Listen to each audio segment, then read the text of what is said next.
Hi Gemini, here's a general look at your solar chart for July 2009 from Diana, who's on her holidays. So this month, well, you're going to have a lot on your mind as the month begins, maybe doing something in the background, maybe beavering away there. Maybe there is some kind of, I don't know, maybe you're keeping your cards close to your chest on something. Maybe you're being very close and intimate with somebody in a very kind of private area of your life, which isn't, you don't want to make things public there, or in fact it just is, your business and you're getting on with it. So that can be in a relationship, or that can simply be, you relating to yourself and touching base with yourself, your higher self, your source energy for some of you.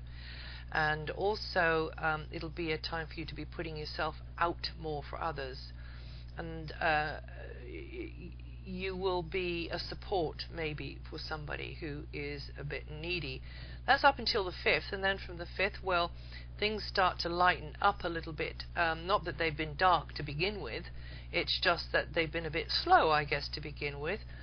And then as you come into the second week of the month, and the Mars energy finally comes into your sign, which will be happening from the 12th, then you're going to get this whoosh of energy.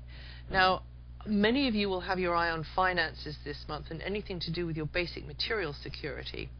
And there could be some evaluating or re-evaluating, or in general weighing things up related to, that kind of basic stuff. So that's possessions, property, finances. So maybe mulling over how to improve it, change it, protect it, make it work better for you and yours. Or it could also be anything that you value in life outside of that obvious money and stuff. So it could be your skills, your qualifications, or a skill or a qualification you'd like to get.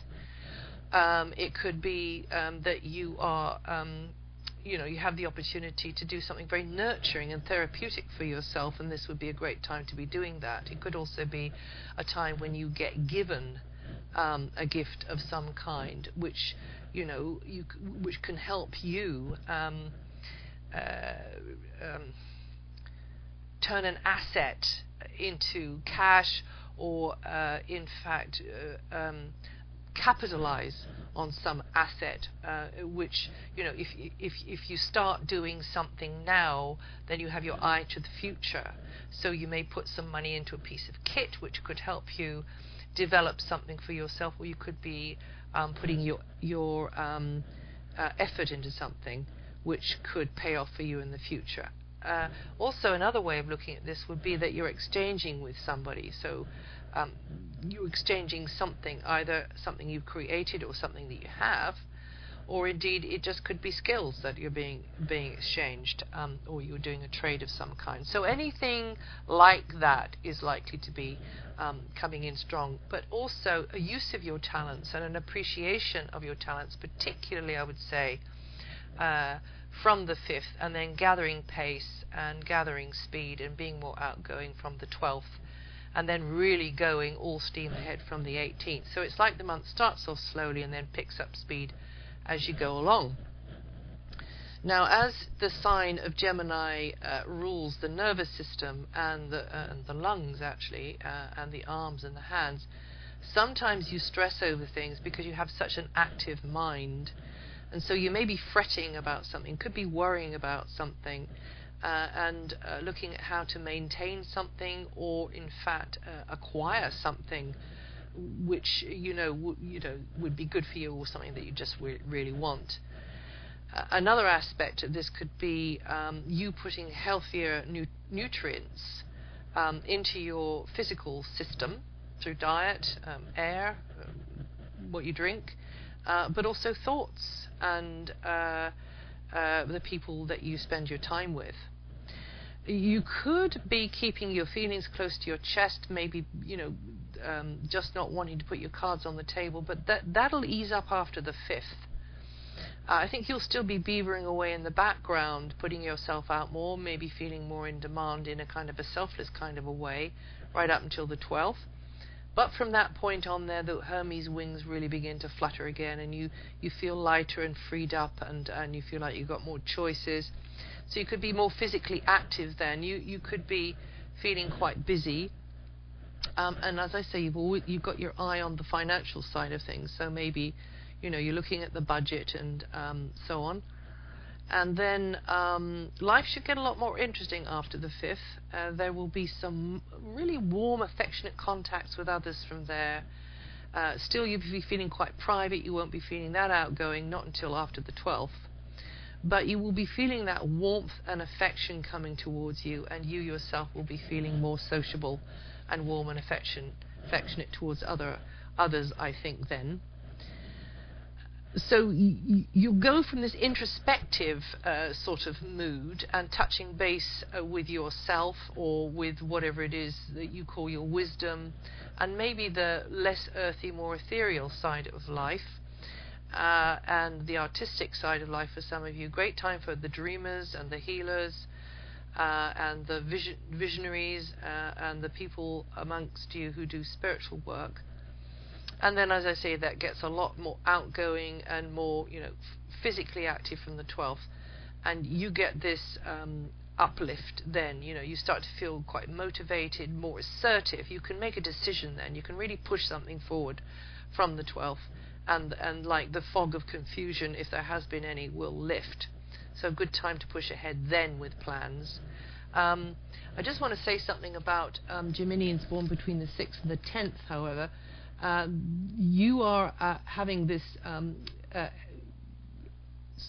you've got Saturn coming across onto your Sun, which makes you make you feel a bit despondent, a bit down, a bit, like life is a bit heavier going.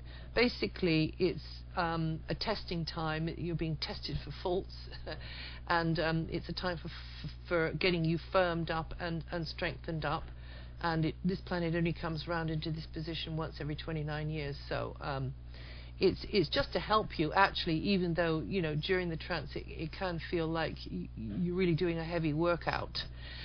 So this is simply a reality check time for many of you, and you just have to be patient and persevering.